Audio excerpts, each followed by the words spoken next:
NCERT कक्षा 9 प्रश्नावली 6.2 6.1 के प्रश्न हमने पिछली वीडियो में कर लिए हैं। 6.2 के प्रश्न हल करने हैं, लेकिन उससे पहले इस प्रश्न में आने वाली कुछ मूलभूत जानकारियां हमको होनी चाहिए, तो वो पढ़ते हैं। पिछले वाले में हमने रैखिक कोणों के बारे में पढ़ा था, उससे आधारित प्रश्नों को हल किया था। इसमें क्या है, ये हमने कक्षा 8 में भी पढ़ा है, लेकिन एक बार फिर से रिवाइज करते हैं। देखें, दो समांतर रेखाएं हैं, एक M और एक N, और एक उनको एक L तिर्यक रेखा आके, ये P तिर्यक रेखा आके काट रही है। तो M समांतर है N के और P एक तिर्यक रेखा है। तो इस तरह से कुछ कोण बन रहे हैं, जरा देखेंगे हम। देखो, ये एक कोण बन रहा है, यहाँ पे भी, यहाँ पे भी, यहाँ पे, ये जो कर्सर जा रहा है इस पे देख रहे हैं आप। तो इस तरह से 1 2 3 4 5 6 7 8, ये 8 कोण बन रहे हैं। तो मैं एक एक करके इनके नाम डालता हूं फिर देखते हैं कि कौन कौन से कोण हैं, ये किस किस तरह के हैं। दो समांतर रेखाओं को एक तिर्यक रेखा आगे काटे तो इस तरह से कोणों के युग्म बनते हैं, उनमें क्या गुण हैं। तो पहले है, सबसे पहले संगत कोण। तो संगत कोण क्या होता है? समांतर रेखाएं जो हैं, ये समांतर रेखाएं, इन और तिरछी रेखा ये है, या तिर्यक रेखा, तो इनके एक ही तरफ के, तिरछी रेखा के एक ही ओर के कोण होंगे। अगर लाइन है, ये समांतर लाइन जो है, ये पैरेलल लाइंस, इनके ऊपर वाले हैं तो ऊपर वाले, तिरछी रेखा के दाएं तरफ या बाएं तरफ। अभी मैं दाएं तरफ की बात कर रहा हूं, तो दाएं तरफ लाइन के ऊपर, दाएं तरफ लाइन के ऊपर, दाएं तरफ लाइन के नीचे, दाएं तरफ लाइन के नीचे, बाएं तरफ लाइन के ऊपर, बाएं तरफ लाइन के ऊपर। तो देखें, कोण 1 बराबर कोण 5, कहां पे है 1? ये है 1, और 5 कहां पे है? ये।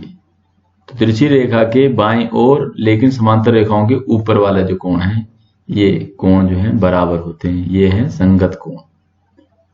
इसी तरह से देखें, कोण 2 बराबर कोण 6 की। देखें, दो कोण दाएं तरफ है,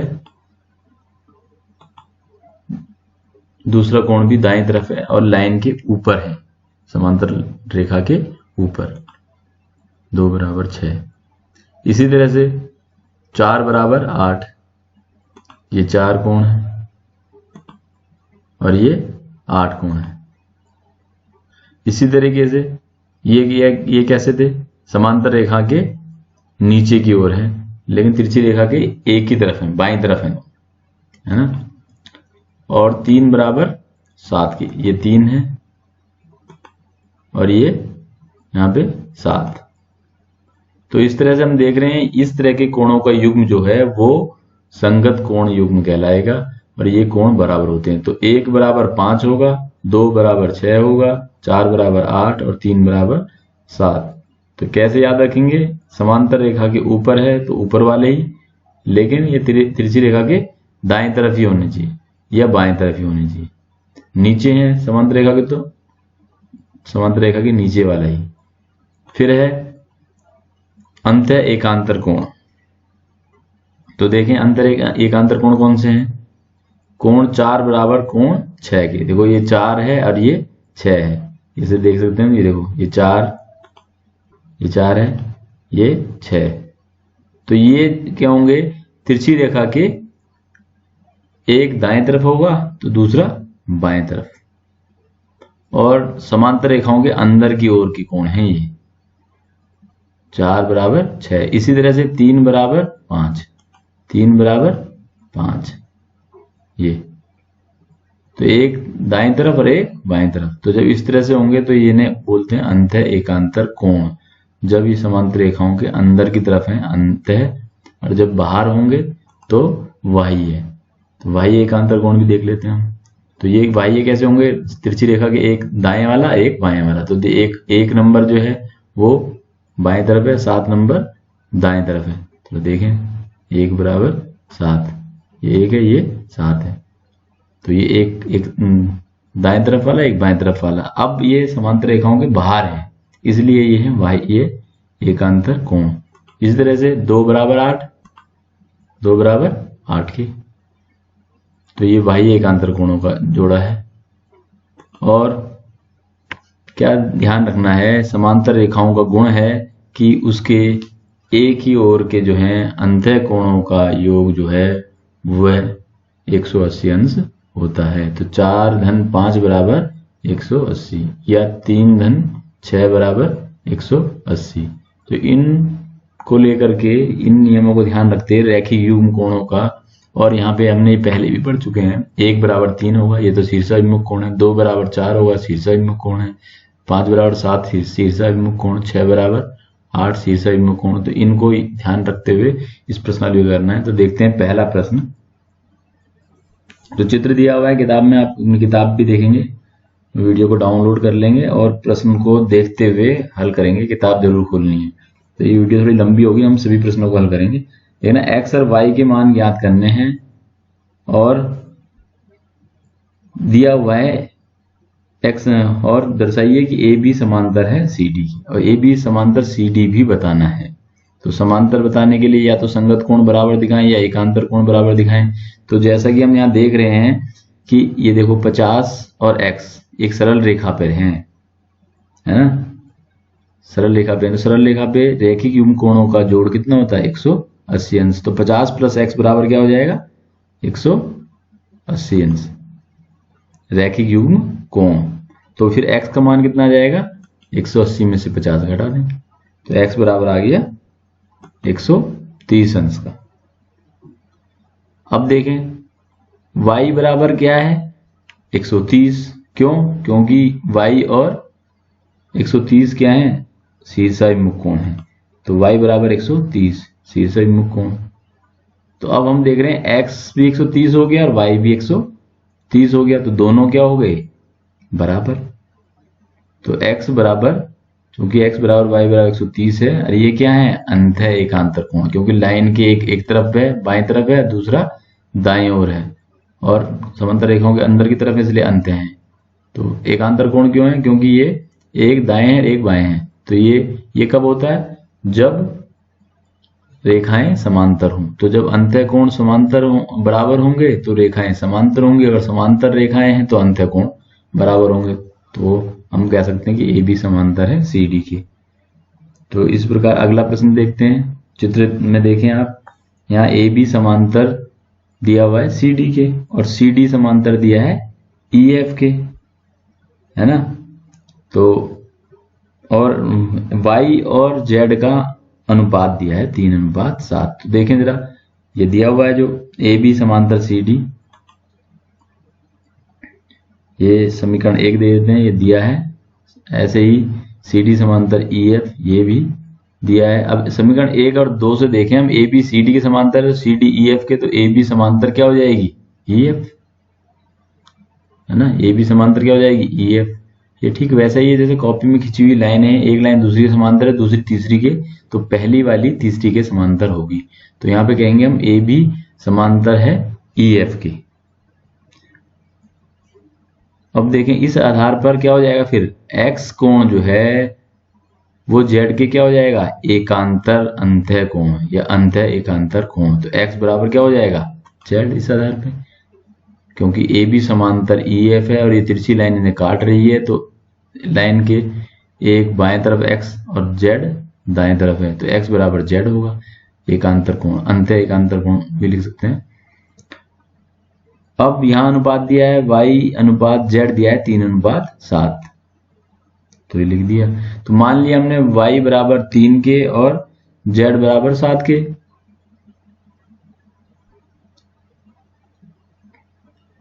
क्योंकि ये 3:7 है तो इसको पूरा मानने के लिए कुछ करना पड़ेगा। तो ये 3a और 7a ऐसे मान सकते थे, हमने k मान लिया। अब क्या होगा देखना जरा, क्योंकि ये समांतर हैं, ए बी समांतर सी डी है, तो देखना x plus Y, A B या सी डी समांतर, तो x प्लस वाई ए की समांतर रेखाओं के एक ही ओर के अंत्य कोणों का योग 180 अंश होता है, अभी बताया था थोड़ी देर पहले। तो x प्लस वाई बराबर कितना होगा? 180। तो यहां लिख देते हैं x प्लस वाई बराबर 180। अब x बराबर किसके है? z के। x बराबर z के। तो z प्लस वाई बराबर क्या हो जाएगा फिर 180, और z कितना है 7k, y कितना है 3k, तो इनके मान रख दिए। मान रखने पर तो ये हो गया 7k प्लस 3k बराबर 180, तो 10k बराबर 180, और k बराबर आ जाएगा 180 बटे 10, यानी कि k बराबर आ गया 18। तो k का मान यहाँ पे रख दूंगा मैं, y और z के मान प्राप्त कर लूंगा। तो y बराबर 3k है क्योंकि, तो ये होगा 3 गुणा 18 यानी कि 54, और ये आ गया z बराबर 7k यानी कि 7 गुणा 18 यानी 126 अंश। तो क्योंकि x बराबर z है तो x भी कितना हो जाएगा 126 अंश। तो फिर अगला प्रश्न देखते हैं। किताब में प्रश्नों को देखते रहें आप।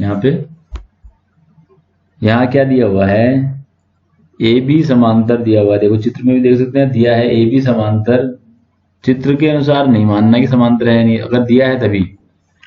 तो देखें ए बी समांतर सी डी दिया हुआ है और ई एफ लंब है सी डी पे। तो यहाँ पे ये 90 का कोण बन गया, कौन सा, एफ ई डी, और जी ई डी दिया 126 अंश, यानी कि ये 90 और ये पूरा ये जोड़ करके जी ई डी ये कितना है 126 अंश। तो देखें जरा प्रश्न संख्या 3 है ये। तो कोण जी ई डी दिया है 126 अंश और ए बी दिया है समांतर सी डी के।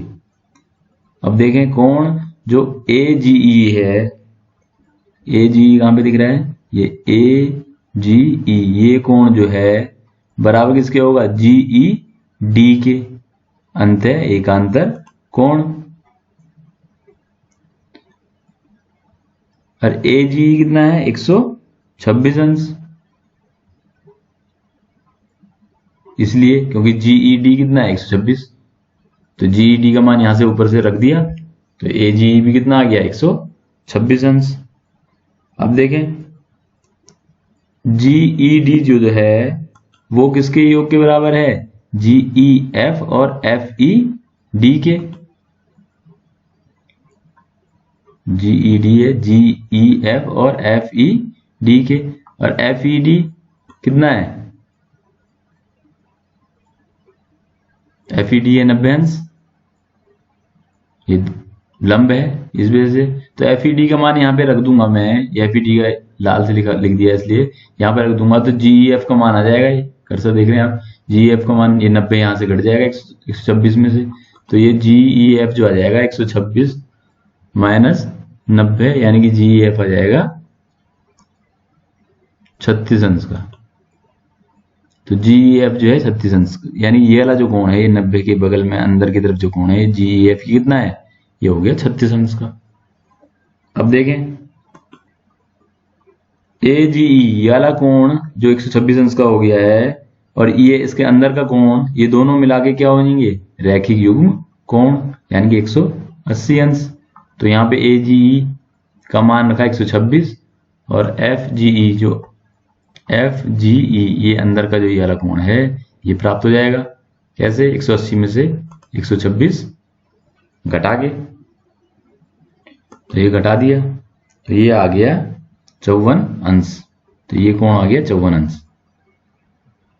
तो इस तरह से हमको सारे कोण मिल गए, ये सब रेड रेड में जो जो कोण हमें प्राप्त करने थे। तो यहाँ पे हमने क्या किया, अंत एकांतर कोण इस प्रॉपर्टी का यूज किया और रैखिक कोण प्रॉपर्टी का यूज किया है। अगला प्रश्न देखते हैं। चित्र दिया हुआ है, देख रहे हैं आप, इसमें संकेत दिया हुआ है प्रश्न में, आर से होकर एस टी के समांतर रेखा खींचिए। तो हम ये कहते हैं रचना कर लेते हैं। यहां पे हमने एक समांतर रेखा खींची आर से होकर के एस टी के समांतर, और पी क्यू एस टी के समांतर दिया ही है। तो पी क्यू जो है एक्स वाई के भी समांतर होगा, एस टी तो एक्स वाई के समांतर हो गया रचना से, और पी क्यू जो है वो एस टी के समांतर है, पहले से दिया हुआ है, तो इसलिए पी क्यू एक्स वाई के समांतर भी होगा। ये ठीक वैसे ही जैसे मैंने अभी पहले ही बताया कि कॉपी में लाइनें खींची हुई हैं, पहली लाइन दूसरी के समांतर है, दूसरी तीसरी के समांतर है, तो पहली या तीसरी भी समांतर होगी। तो रचना कर दी हमने। तो एक्स वाई समांतर एस टी खींच दिया। अब पी क्यू समांतर है एस टी के, ये तो दिया हुआ है, और एक्स वाई समांतर है एस टी के, ये हमने रचना से कर दिया। तो अब क्या हो जाएगा, पी क्यू समांतर एक्स वाई, समीकरण 1 समीकरण 2 से हम इस तरह से लिख सकते हैं। अब देखना कोण जो है आर एस टी ये कोण जो है, और कोण जो ये अंदर का ये वाला कोण जो है, इन दोनों का योग कितना हो जाएगा 180 अंश, क्योंकि ये भी एस टी समांतर ये एक्स वाई है, तो ये अंतः कोणों का योग, समांतर रेखाओं के अंतः कोणों का योग।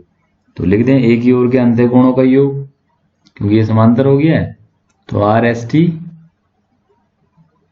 Plus S R Y 180, R S T कितना 130, तो एस आर वाई कितना जाएगा 180 में से 130 घटा दिया।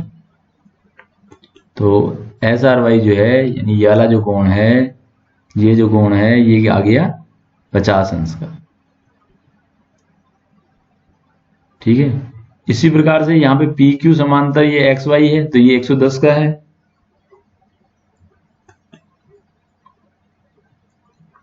तो ये इस तरह से भी कर सकते हैं, या हम ऐसा भी कर सकते हैं, क्योंकि पी क्यू समांतर एक्स वाई है, तो ये क्यू आर वाई जो कोण है वो पी क्यू आर के होगा, अंतः एकांतर कोण। ये कोण 110, ये पूरे इस कोण के देखो कर्सर देखिए कहां पे जा रहा है, ये क्यू आर वाई के, ठीक है ना, क्यू आर वाई के। और क्यू आर वाई कोण जो है वो क्यू आर एस और एस आर वाई के बराबर है। तो देखें जरा, पी क्यू आर बराबर क्यू आर वाई के, एकांतर कोण एकांतर अंतर कोण। तो पी क्यू आर कितना है 110, और क्यू आर वाई क्या है, दो कोणों का योग है, कौन से, क्यू आर एस और एस आर वाई। ये पूरा क्यू आर वाई है और ये दोनों का। अब ये एस आर वाई तो हमने ऊपर निकाला है, एस आर वाई 50 का, तो एस आर वाई का मान यहां रख देंगे 50, एस आर वाई निकाला है 50, ये कर्सर देख रहे हैं आप, तो ये लिख दिया 110 बराबर क्यू आर एस प्लस 50। तो ये हो गया क्यू आर एस बराबर 110 माइनस 50, तो क्यू आर एस बराबर हो गया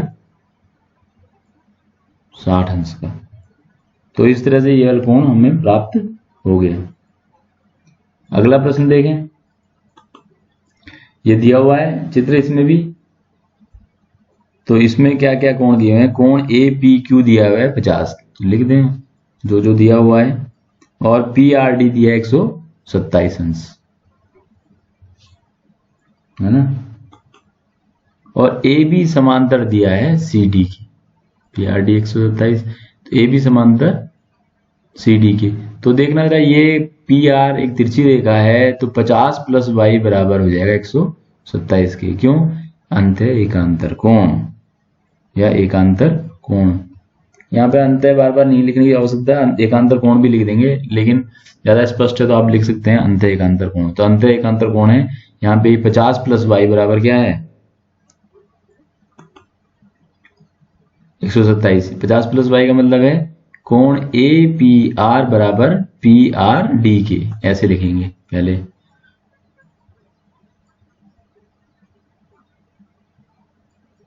या पहले यहां पे निकालें 50 बराबर एक्स के भी होगा, क्योंकि पी क्यू भी एक तिर्यक रेखा है, तो 50 बराबर एक्स के होगा, ये भी अंतः एकांतर कोण है, तो पहले यही निकाल दिया, पी क्यू आर एक्स और ए पी क्यू 50, तो एक्स बराबर आ गया 50। और यहाँ पे ये जो बोला था मैंने 50 प्लस वाई बराबर क्या है 127, यानी ए पी आर बराबर है पी आर डी के। तो ये ए पी आर कितना है Y plus 50, P R D 127, तो वाई बराबर आ गया 127 माइनस 50, यानी वाई बराबर 77।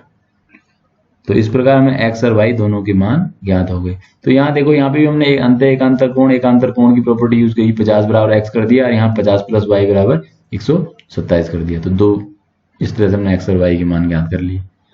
तो छठवां प्रश्न देखें जरा, तो छठवें प्रश्न में क्या है, ये कहते हैं दो दर्पण लगाए हुए हैं, किताब में देख रहे हैं, और दर्पण में एक किरण टकराते हुए फिर परावर्तित हो रही है। तो आपको पता है कि आपतन कोण बराबर परावर्तन कोण होता है, ये विज्ञान के नियम हमें याद हैं। तो यहाँ पे क्या कर रहे हैं, हम रचना करते हैं कुछ। तो रचना की हमने, यहाँ पे लंब डाल दिया, बी से BM और C से CN लंब डाल दिया। तो इस तरह से ये कोण बन गया। देखो ये कोण बराबर इस कोण की आपतित किरण है, परावर्तित किरण, तो ये आपतन कोण हो जाएगा ABM और MBC परावर्तित कोण। ऐसे ये BC और ये N जो है ये आपतित कोण और ये परावर्तित कोण। तो आपतन कोण बराबर परावर्तन कोण के। तो देखें सर्वप्रथम हम यहाँ पे ये रचना कर दी हमने। तो ये लंब डाला, BM लंब डाला है किस पे, PQ पे, और CN लंब डाला है नीचे, यहाँ पे लाइन लिखी नहीं है, RS, ये नीचे वाली जो रेखा है वो RS है, ठीक है। तो देखें जरा, तो रचना से क्या कर दिया हमने, BM जो समांतर है, अब ये लंबवत हैं दोनों, अब ये पहले से ही समांतर रेखा दर्पण है, तो यहाँ पर कहते हैं ये जो है ये भी क्या हो जाएंगी, BM समांतर CN हो जाएगा। तो यार ये कहते हैं BC जो है वो क्या है, एक तिरछी रेखा, तो ये जो कोण है इस कोण के बराबर होगा। तो इन कोणों के नंबर डाल देते हैं हम, तो आसानी रहेगी। ABM ऐसे लिखने से बेटर है कि हम इसे कोण नंबर 1 डाल दें। ऐसी MBC को हमने कोण नंबर 2 दे दिया, ऐसी BCN को हमने कोण नंबर 3 दे दिया, और NCD को हमने कोण नंबर 4 दे दिया, ताकि लिखने की थोड़ी सुविधा हो जाए। तो यहाँ पे देखें कोण 2 बराबर कोण 3 है, ये अंत एकांतर कोण। क्यों? क्योंकि BM और NC क्या है, समांतर रेखा है, और 1 बराबर 2 है ही आपतन कोण परावर्तन कोण के बराबर, 3 बराबर 4 है ही आपतन कोण बराबर परावर्तन कोण। तो देखें जरा इसको लिखेंगे कैसे, कोण 2 बराबर कोण 3, ये अंत एकांतर कोण। तो हम जानते हैं आपतन कोण बराबर परावर्तन कोण के, जहां BM और CN क्या है, लंब है, अभिलंब है ना। तो इसलिए कोण 1 बराबर कोण 2 के, आपतन कोण परावर्तन कोण के बराबर है। इसी प्रकार कोण 3 बराबर कोण 4 के। तो समीकरण 1 और समीकरण 2 से देखें जरा, 1 2 3 तीनों को ही देखें, तो तीनों इसको देखने से क्या पता लग रहा है हमको कि कोण 1 बराबर कोण 4 के, क्योंकि 1 और 2 में 2 बराबर हो गया, तो 1 बराबर 3 हो गया है, और फिर 3 बराबर 4 है, तो यानी 1 बराबर 4 हो जाएगा। तो कोण 1 बराबर कोण 4 भी हो गया। कोण 3 बराबर 4 है ही, 1 बराबर 2 है ही, 2 बराबर 3 है ही, तो इसलिए 1 बराबर 4 हो गया। तो इस प्रकार से कोण 1 + 2 बराबर कितना हो जाएगा, 3 + 4 के, क्योंकि सारे कोण आपस में बराबर हो रहे हैं। 2 3 के बराबर है अंत एकांतर कोण, 3 4 के आपतन परावर्तन कोण, 1 2 के आपतन परावर्तन कोण। इसी प्रकार में प्राप्त कर लिया 1 बराबर 4 के। तो ऐसे 1 + 2 बराबर 3 + 4 के। समीकरण 1 और 4 को जोड़ देते हैं हम। तो 1 और 4 को जोड़ने पर हमें मिल रहा है 1 + 2 बराबर 3 + 4। तो 1 + 2 यानी ये पूरा कोण ABC कोण बराबर हो गया BCD के। ये क्या है, अंत एकांतर कोण है। तो जब अंत एकांतर कोण बराबर होते हैं तो रेखाएं क्या होनी चाहिए, फिर समांतर। तो AB समांतर हो जाएगी CD की। तो ये कोण क्या है, ABC और ये BCD। तो इसलिए क्या हुआ, AB समांतर CD की, और यही हमको सिद्ध करना था। धन्यवाद। ये वीडियो यहीं पे समाप्त होती है।